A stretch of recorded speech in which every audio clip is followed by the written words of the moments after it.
If you're driving out to look at every rental property that hits the market, you're really wasting your time. Today, we're going to be looking at 1333 Kellogg Avenue in Akron. And before I ever step foot inside, I'm going to decide if this deal is even worth seeing. We're going to be breaking down MLS photos, red flags, and hidden clues, and what this property will actually rent for in a rougher part of Kenmore. This is how real investors filter deals. This is rent and repeat. So, first off, I'm going to pull up the pictures of the home. This is again 1333 Kellogg Avenue. This is in Kenmore. This is on the southwest side of Akron. It is a two bed, one bath, 699 square foot house, 4,800 square foot lot. It's a small property. It's not going to be a huge rent generator, but at the right price, this could feasibly work. As it is right now, my best estimations with minimal updating, and heavy cleaning, you could probably 700 825 is what you should estimate for rent rolls, monthly rent, I should say. Again, minimal updating, cleaning, painting, keeping everything functional, but no major kitchen and bath upgrades. On the more aggressive end, if you put in new appliances to the kitchen, the stainless steel appliances, LVP, update the bathroom, potentially 850 to 950. That's pretty optimistic, but potentially not outside the realm of possibility. But as is, without doing a whole lot of updates, 700 to 825 is probably within the realm of realistic. So here's the outside of the house. No major issues that I can see right off the bat. The windows are intact. And you'd be surprising the kinds of things that you can see just from looking at the pictures, but you got to look, you got to know what to look for. Kitchen looks okay. The appliances are not, new, but they more than likely functional. Get the job done. Flooring looks like it's in acceptable shape. Here's where some red flags start to pop up. I'm not anti-animals, but tenant here obviously has a pet, and in other pictures you will see his pet, and there's going to be some problems with that. Okay, I think it's down here. You can see his dog. The guy has a husky.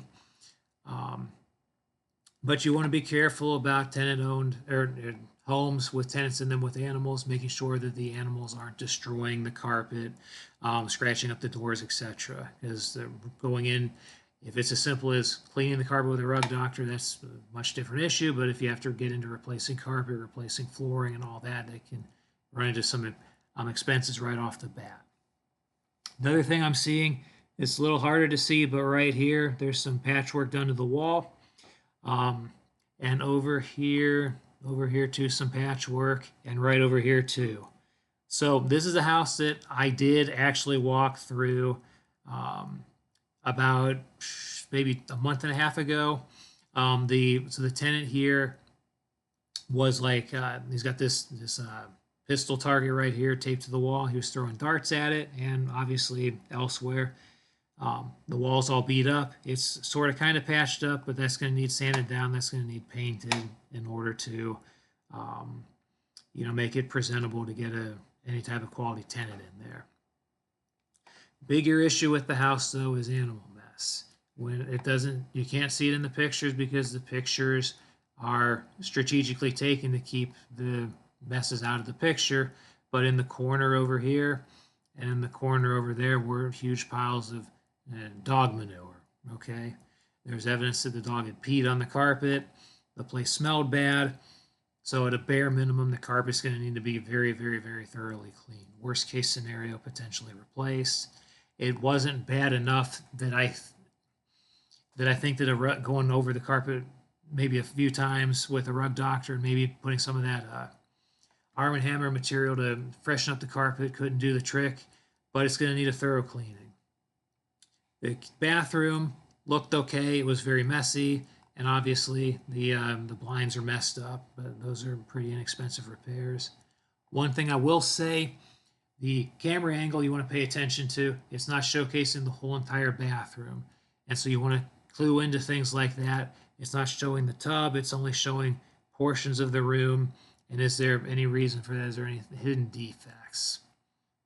Again, the basement's not, it's just showing the, this box right here for pets. It's not showing in the corner where the animals have pooped and peed. Obviously, they're leaving that out. And getting out the odor of, I know this from personal experience, but getting the odor of cat pee out of concrete is very, very difficult. So you have to keep that in mind. From what I remember, the appliances were in okay shape. This breezeway here obviously is functional. It's out of date, but it's functional. And again, the windows clearly are in pretty good shape. There's a shared driveway here. I don't necessarily love that, but not necessarily a deal breaker for me. Property is an okay property. The other thing you want to pay attention to that I like to do before visiting a property is I like hitting going to the Google Maps here and seeing the street view. And that's where it kind of comes into important. Where with this property, what was a deal breaker to me was the neighborhood. Akron neighborhoods can be very touch and go from block to block. And directly across from this property is this home with broken windows and just an overall generally poor shape. If you scroll over here, once it loads up, you can see the property is just in real bad shape. Now, the rest of the street isn't terrible. The rest of the homes are they're kept up okay. I mean, there's some junk in the yards, which it's an eyesore, but the other homes are otherwise kept up okay.